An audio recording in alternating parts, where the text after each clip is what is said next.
Tem histórias que o Brasil conhece pelo crime, pelo nome do criminoso, pelo escândalo, pelo barulho, e tem histórias que a gente quase não conhece, pelo que veio depois, pelo que sobrou, pelo que foi construído no silêncio e na dor. Hoje, a conversa aqui, no Autonomia Feminina, Vozes que Giram o Mundo, é sobre isso. Sobre uma mulher que cresceu carregando uma história enorme e decidiu que não seria engolida por ela, que transformou a dor em dança, a dança em escuta, a escuta em ativismo e o ativismo em cuidado com outras pessoas. Uma mulher que aprendeu na prática mais difícil que existe, que somos finitos, que não somos donos de absolutamente nada, de ninguém. E o que fica é a essência. Hoje, o Vozes que Giram o Mundo recebe Lili de Gramont. Seja bem-vinda, Lili. Muito obrigada, já comecei me emocionando aqui com a sua fala. Sim, nós somos finitos e sim, não somos donos de nada e nem de ninguém. Quem dera eu pudesse ter dito isso para o meu pai antes de eu nascer, né?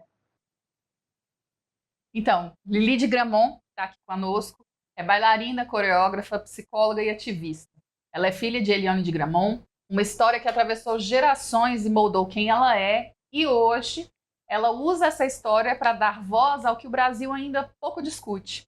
Hoje Lili fala sobre o que quase ninguém quer ouvir, o que acontece com quem fica, como os filhos e filhas deixados para trás pelo feminicídio estão. Lili de Gramont, eu sou a Bruna, seja bem-vinda ao Vozes que Giram o Mundo. É uma grande satisfação estar com você aqui hoje. Muito obrigada. Oi, minha parceira. Essa sua história nos emociona também, viu, Lili? Muito. Temos certeza que vamos aprender muito aqui com você. E antes da gente começar o nosso bate-papo, a gente sempre faz um doc de contextualização do programa. Vamos soltar ele. Uma criança não escolhe a família em que nasce, não escolhe a dor que herda, não escolhe o silêncio que lhe é imposto. Em 1981, uma menina de menos de 2 anos perdeu a mãe para um tiro, perdeu o pai para a prisão e ficou. Sem que ninguém soubesse o nome do que ela carregava, sem que nenhuma política pública a reconhecesse, sem que a sociedade entendesse que o feminicídio não destrói só quem morre, destrói também quem sobrevive. Quando um homem mata, ele não destrói só uma vida, ele destrói uma família inteira. Mata a mãe, mata o pai que poderia ter sido, mata a infância dos filhos que ficam, mata a si mesmo como ser humano. O homem que mata também morre. Morre o pai, morre o companheiro, morre a possibilidade de uma outra história. E nasce um assassino e uma ferida que ninguém fecha. Toda vez que uma mulher é assassinada por um parceiro ou ex-parceiro, há filhos e filhas que acordam no dia seguinte sem mãe. Muitas vezes também sem pai, sem renda, sem suporte, sem nome para a dor. O Brasil registra, em média, uma mulher morta a cada 6 horas por razões de gênero. São mais de 1.400 feminicídios por ano. Cada um deles deixa órfãos, invisíveis para o Estado, invisíveis para as políticas públicas, invisíveis para o debate social. A violência que mata a mãe não termina no crime. Ela continua na criança que cresce sem amparo, no corpo que carrega um luto que não tem cerimônia, na identidade construída sobre uma ausência que ninguém explica. Mas há quem recuse esse apagamento. Há quem transforme a dor em dança, a dança em escuta, a escuta em ativismo. Lili de Gramont cresceu sendo aquela menina e decidiu que a sua história não seria apenas sobre o que foi tirado dela. Seria sobre o que ela construiu com o que ficou. Esse é o episódio de hoje do programa ACCA, a Autonomia Feminina. Vozes que giram o mundo.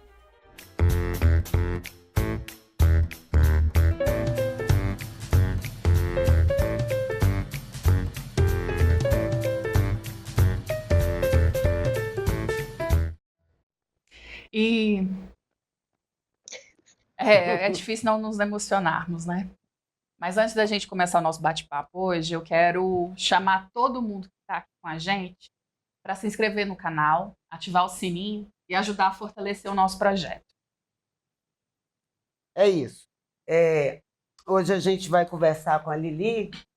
E, Lili, eu queria te perguntar antes de qualquer coisa, me diz quem que é você. Não a filha, não a ativista, não a psicóloga. Quem é essa mulher, Lili de Gramont, essa mulher linda, que emociona, que tem nos ensinado, né? Que está aqui, a gente tem dia que eu choro igual você, que eu penso que a nossa luta é em vão, porque todo dia é um feminicídio, uma dor, enfim. Mas a gente junta força. Hoje, né? Nós estamos gravando o programa, o seu programa vai ao ar em abril, final de março e abril. Mas ontem a gente viu que foi revogada aquela questão do Tribunal de Justiça de Minas Gerais. Então, nós tivemos uma vitória, né? Nós aqui, na hora, já fizemos um vídeo. Hoje eu acordei e falei, vencemos. Então, é isso. Hoje a gente também está num dia que nós vencemos e eu arrepio, porque quando a gente une, a gente consegue conquistar esses espaços. Me fala um pouco de você, os nossos telespectadores, para as pessoas que estão ouvindo. Me fala um pouco de você. Bom, na verdade, eu sou artista da dança, né? Eu achei esse viés de como me expressar sem ter que dizer em palavras, sem ter que ficar revisitando todas as questões, né, que envolveram a minha infância e a minha construção como mulher. Eu sou uma pessoa que acabou, enfim, de alguma maneira buscando uma doçura num lugar onde não necessariamente foi fácil. Isso me tornou uma pessoa forte por dentro, às vezes rígida, né, no sentido de querer sempre o melhor das coisas, o que era justo, e aí, enfim, muito determinada, porque eu não tive escolha, né, eu me vi num momento ali onde eu poderia sucumbir ou eu poderia insistir e buscar o melhor que tem dentro de mim, né, então, eu acho que com tudo isso, eu me tornei uma pessoa que se interessa pelo que é o ser humano, sobre as diferenças, quase como se nós tivéssemos graus de entendimento da vida diferentes. Então, como é que é olhar para uma pessoa que talvez ainda não tenha percebido determinadas essências que, às vezes, exige muita coragem para você olhar, né, sobre o ser humano, porque a gente é um tom de cinza, né? A gente não é só luz e a gente não é só sombra. Então, acho que tudo isso foi gerando essa Lili que é hoje, que demorou para ter coragem de ser mãe. Eu tive muito medo de ser mãe, não porque eu não desejasse ter uma família ou constituir, mas porque eu tinha muito medo de morrer e deixar o meu filho sozinho. Então, acho que esse talvez tenha sido o grande desafio, né, da Lili mulher, foi ter me tornado mãe, e hoje eu digo que é o meu maior amor do mundo, assim, disparado, né? Eu achava que eu amava até ter o Gui, que é meu filho. Hoje está com 12 anos. Mas, de alguma maneira, eu também, dentro de todas essas dificuldades, sempre fui uma apaixonada pela vida, né? No sentido de mergulhar e ter coragem de viver as coisas mesmo com medo, né? Então, enfrentar esse enfrentamento, ele é algo que é inerente a todo mundo, mas dependendo da sua história, pode ser mais difícil ou não, né? Você ter coragem de ser feliz. Se você pudesse sentar com a Lili criança, né? O que você diria para essa menina que passou por essa por essa perda muito estrutural, tão nova, e antes de entender até mesmo o que significava, né? O que significava essa perda. E o que você diria para ela? E pegando o gancho, né, de você enquanto uma artista da dança, quando a dança entrou na sua vida e te permitiu, você reconheceu ela como essa ferramenta de expressão que te fez, assim, como que ela te fez conduzir essa dor e colocá-la para fora de outra maneira e transformar a sua realidade? Em relação à Lili criança, eu acho que eu nunca fiz esse exercício de pensar no que eu falaria, né? Porque o que você fala para uma criança, né? Falar as coisas para uma criança talvez não faça tanto sentido quanto fazer algo por uma criança. Então, acho que eu pegaria essa Lili no colo, eu vou me emocionar, desculpa. Eu já me vi fazendo muitas vezes isso, sabe? De reconhecer, olhar nas fotos e ver o meu olhar e perceber o quanto que aquele dia daquela fotografia estava sendo difícil, sabe? E às vezes a gente acha que a criança não tá, que é pequena demais, ela não lembra. Isso é uma bobagem, porque a criança sabe tudo que está acontecendo em volta dela, né? Ela percebe todas as nuances. Então, o que eu mais teria coragem de fazer pela Lili é realmente ser mãe. Ó, você nos emociona, eu estou muito emocionada também. Não tem como não estar emocionada pela potência que você virou e pela sua transformação em ternura, em amor, em coragem, em arte. E eu queria falar um pouco da sua avó, a dona Helena. Você fala dela, que foi sua casa, que foi acolhedora. Então, ela foi essa mulher que te botou no colo. Quem é a dona Helena na sua vida? Né? Porque eu penso que o mundo é isso mesmo. Né? Nós somos isso, nós somos cinza, é isso. Nós somos humanos, e do humano a gente espera tudo. Não tem isso, né? É essa questão. Mas quando você foi falando, o que veio na minha cabeça ela tenta sempre concretizar o abstrato. É muito louco isso. Eu vi você aqui no Cerrado mesmo, sabe quando uma flor nasce nas queimadas? Eu te enxerguei aquelas flores resistente e bonita. Uma fênix, né? Não, Surgindo das cinzas. não, Assim. no Cerrado tem muito isso. Eu sou geógrafa, a gente faz muito trabalho de campo, e você anda, tá aquilo ali, quando tá tudo seco, quando você vê tem uma flor lá maravilhosa. Eu te vi como essa flor, cheia de doçura, de coragem, de perfume de vida. E fala um pouco da dona Helena pra gente. Bom, a dona Helena, minha avó, mãe da minha mãe, ela foi uma pessoa muito inteligente, sobretudo, né? Claro que amorosa, claro que muitas coisas, mas sobretudo ela foi uma mulher muito inteligente, porque quando meu pai assassinou minha mãe, ele era considerado réu primário.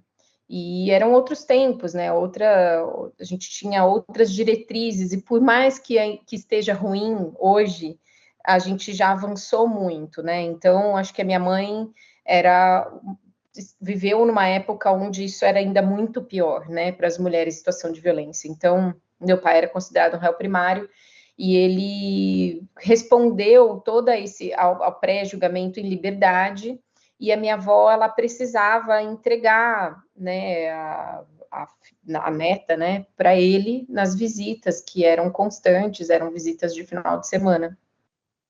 E a minha avó, nessa inteligência, nesse colo que eu falei, que eu mesma daria, né, para Lili pequenininha lá atrás, ela fez isso com muita sabedoria, mas ela era uma mãe em luto.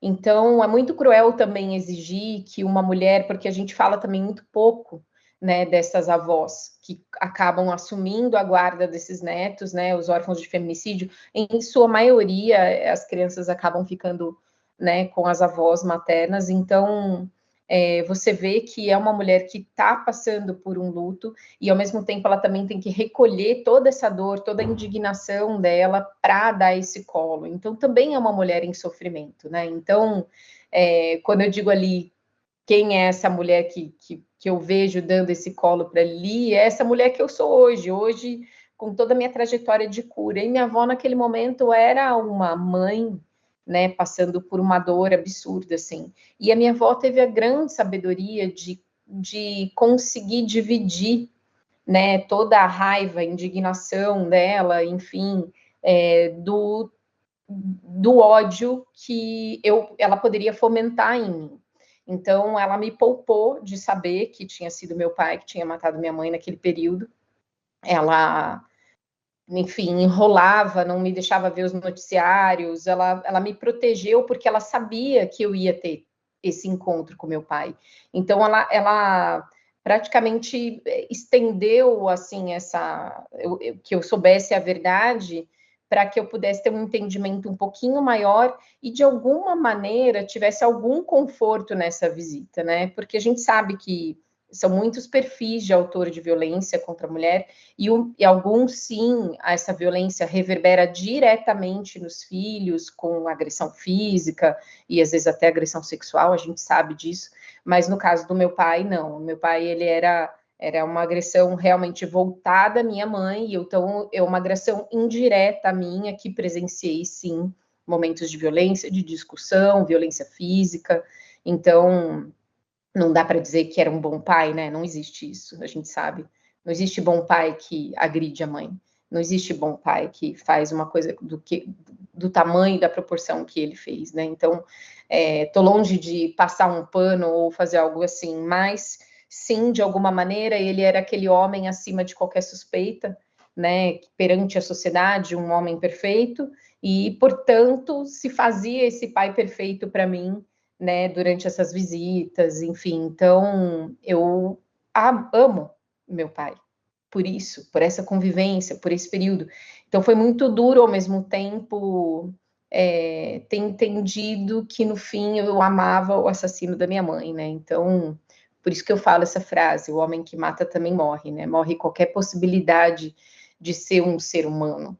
Porque ser humano, na minha concepção, ele tem, né, amor, e ele tem todas essas raízes que nos fortalecem para caminhar numa direção, né, de desenvolvimento, de altruísmo, né, de olhar para o outro e entender que ele também é você, que a gente é um organismo só. Como foi esse momento de descobrir que seu pai era o assassino da sua mãe?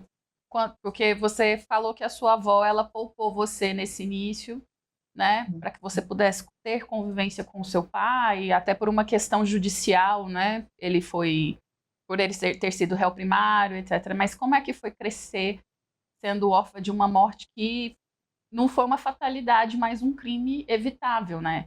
Você colocou o aspecto geracional, existia uma outra legislação naquela época, hoje a gente já tem, né, legislações que garantem proteção à mulher, ainda que não sejam efetivas na prática, mas elas existem e asseguram ainda mais do que naquele período. Como que foi essa descoberta, né, quando você soube desse fato e você poderia falar para a gente sobre isso?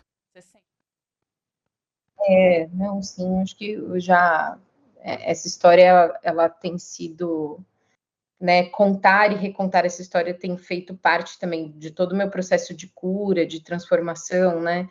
Eu sempre me pergunto também se não é quase uma prepotência falar em cura, em algo assim, algo que não muda, algo que não tem volta, né? Tipo, a morte, ela é algo que não tem como reparar. Essa é uma perda que ela é para sempre. Então, eu fico sempre me questionando o que seria a culpa, né? Essa cura e esse cuidar de alguma culpa que vem a existir, porque nós mulheres, a gente passa por essa sensação de nos sentir culpadas, às vezes por não estar conseguindo superar, né, um trauma, por exemplo. Então, tudo isso faz parte dessa jornada.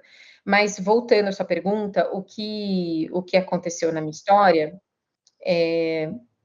a minha avó, ela, nesse sentido, ela me ajudou muito, né? Então, todas as vezes onde eu precisei de ajuda, por exemplo, quando eu esperava minha mãe voltar, a gente era muito apegada, então alguém batia na porta, eu corria, é ela, a mãe Anne voltou, ela chegou, e aí minha avó me pegava no colo e falava assim, olha, filha, não, ela não vai voltar. E a criança, ela é um ser que age no concreto, né? Então, para a criança dizer que a mãe foi para o céu, é algo muito subjetivo. Aí você olha para o céu e fala, tá, mas aonde? Tipo, o céu é muito grande, cadê, né? Aonde ela está no céu? Então, eu lembro. Essa é uma frase importante, porque muitas vezes as pessoas descredibilizam a minha fala, dizendo, mas você era muito pequena, você não lembra, né? Nem foi tão ruim assim. Então, é muito cruel, né? Essa posição que muitas vezes eu escutei. Então, eu lembro de esperar minha mãe voltar, eu lembro da sensação, da frustração de ver que não era ela, né? Porque eu esperei minha mãe voltar por quase 2 anos, e minha avó, com muita sabedoria, pegava, olha a florzinha, olha filha, olha não sei o que lá, olha, ela tá no céu. E eu lembro de um dia eu ficar olhando para a janela, né? A gente morava num apartamento em São Paulo, na Martim Francisco, no centro da cidade ali, e eu olhando lá para o céu, e era uma noite de lua cheia, e eu entendi que a minha mãe estava sentada dentro da lua de perfil, né? Eu imaginei esse perfil dessa mulher ali sentado, e falar, por que vocês não me falaram antes? Ela está na lua. E aí eu dizia que eu ia pegar uma escada em cima da outra para chegar até a Lua, e falava que ia pegar um foguete, e ficava inventando, né, situações para eu chegar na Lua e falar, enfim, ter esse contato com ela. E minha avó até nesse momento falou, meu Deus, a menina vai pular da janela. Então, eu lembro de uma preocupação assim com a janela, porque a Liliane agora está, né, ficcionada como ela vai para a Lua. E eu brinco que foi nesse dia que eu virei artista, que eu acho que eu comecei a sublimar tudo isso, a transformar de alguma maneira em uma espécie de poesia, né? Então, quando eu realmente soube que foi o meu pai, também não foi uma situação muito agradável, porque isso eu conto até com muito respeito à minha prima, que acabou me contando que tinha sido meu pai, vou explicar o que eu vou falar, mas por ela, é até ruim eu contar isso, porque de alguma maneira eu exponho ela, mas por um outro lado, é um alerta a dizer como é importante conversar com as crianças, como é importante dar as respostas, como é importante você preparar a criança para receber, né, uma notícia, enfim. Então, esse contorno, e que às vezes é a avó materna que está, assim, em luto pela própria filha, não tem a menor condição de fazer. Então, quem é essa pessoa?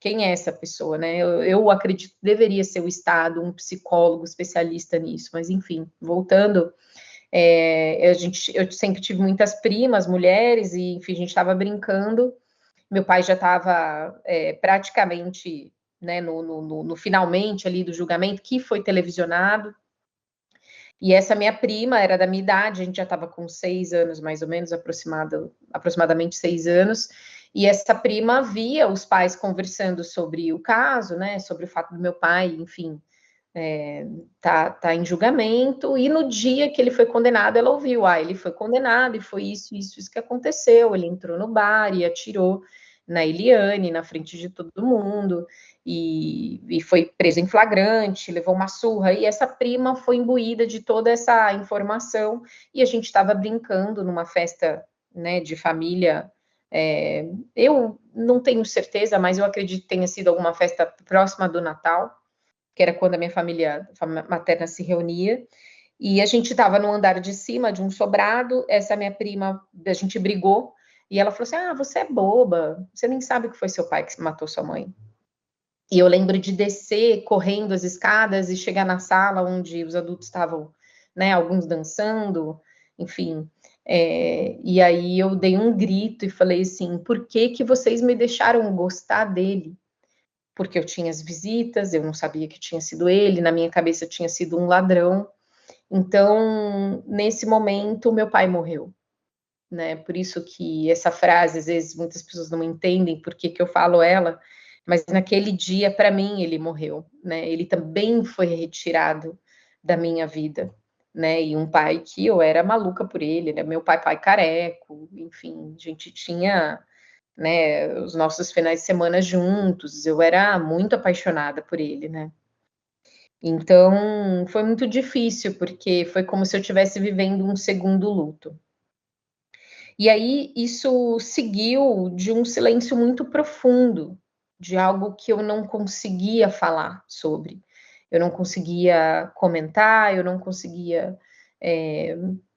enfim, verbalizar tudo aquilo que eu estava sentindo.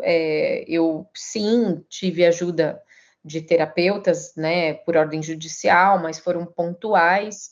E a minha avó teve a sabedoria de me tirar de São Paulo, porque, além de tudo, era um caso com muita visibilidade midiática. Então, é, era um caso com muita visibilidade midiática e tinha um assédio de paparazzi, de jornalistas invasivos, jornalista tentando tirar foto minha saindo da escola, entrando na escola, chegando em casa, descendo do ônibus escolar. Então, era muito invasivo, muito duro, né? Eu lembro até no dia que meu pai foi preso, de uma cena desse carro lotado de jornalistas tirando foto e aquele som dos cliques. Isso foi uma coisa muito impressionante para uma criança pequena dentro de um carro, né?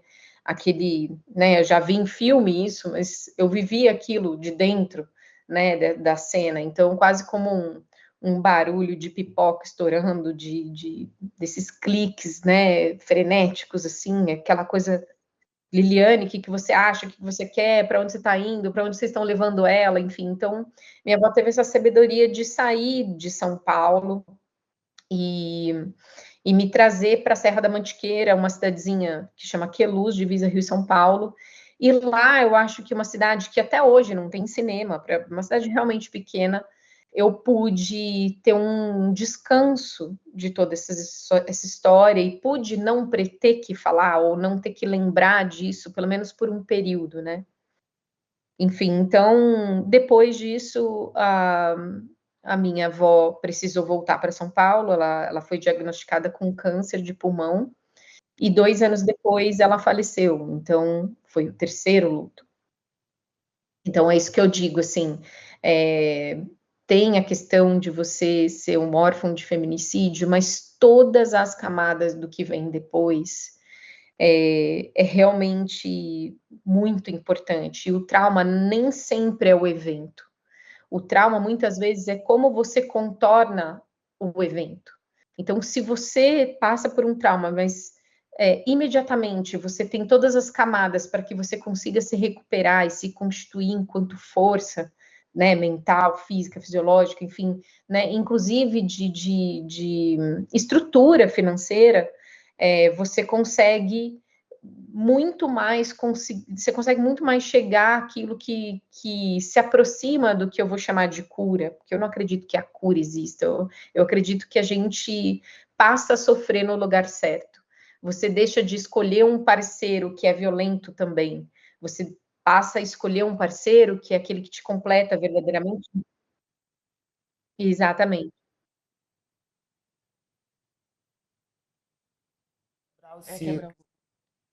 Lili, a gente vai encerrar por aqui a primeira parte, né? Primeiro bloco do nosso programa.